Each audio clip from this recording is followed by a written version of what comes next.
became a fairyland, abounding in enchantments and strange happenings. Indeed, several of the inhabitants of Oz fell to studying the magic arts and became witches and magicians, very nearly preventing Ozma from becoming the rightful ruler of the fairyland. Ozma was fully aware that she was a member of Queen Lurline's fairy band, and she was justly proud of her immortal heritage. She knew, too, that she owed allegiance to the powerful Fairy Queen, and that was the reason she appeared so thoughtful this morning as she awaited Princess Dorothy.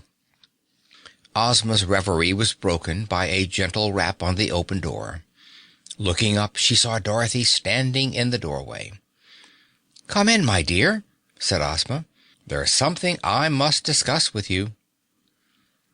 End of Chapter 1.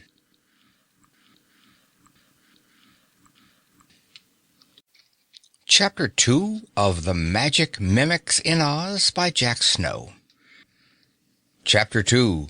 Ozma and Glinda Go Away. "What is it, Ozma?" Dorothy asked as she sat down beside her friend. "Dorothy," Ozma began thoughtfully, "you have heard me tell the story of how the good Queen Lurline left me here as a baby to become the ruler of the Land of Oz."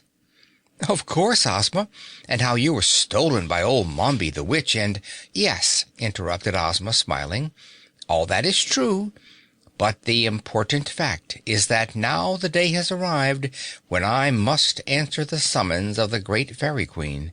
You see," continued the girlish ruler seriously, "every 200 years all the members of Queen Lurline's fairy band gather for a grand council in the beautiful forest of Burzee, which lies just across the deadly desert to the south of Oz." "Isn't that the forest where Santa Claus was found as an infant and adopted by the forest nymph?" asked Dorothy eagerly. "Yes," replied Ozma. "Burzee is indeed a famous forest. For untold centuries its cool groves have been the meeting place of Queen Lurline and her subjects.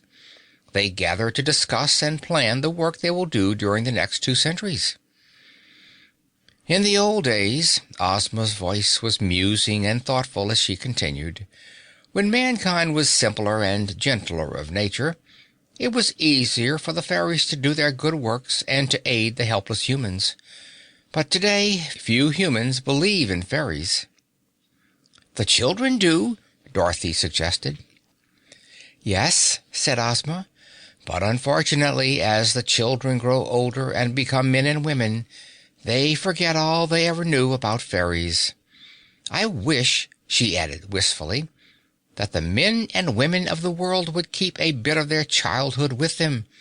They would find it a valuable thing." "When will you be going, Ozma?" Dorothy asked softly. "Tomorrow morning," Ozma replied. "And so important is this meeting that I have asked Glinda the Good to accompany me, although she is not a member of Queen Lurline's fairy band."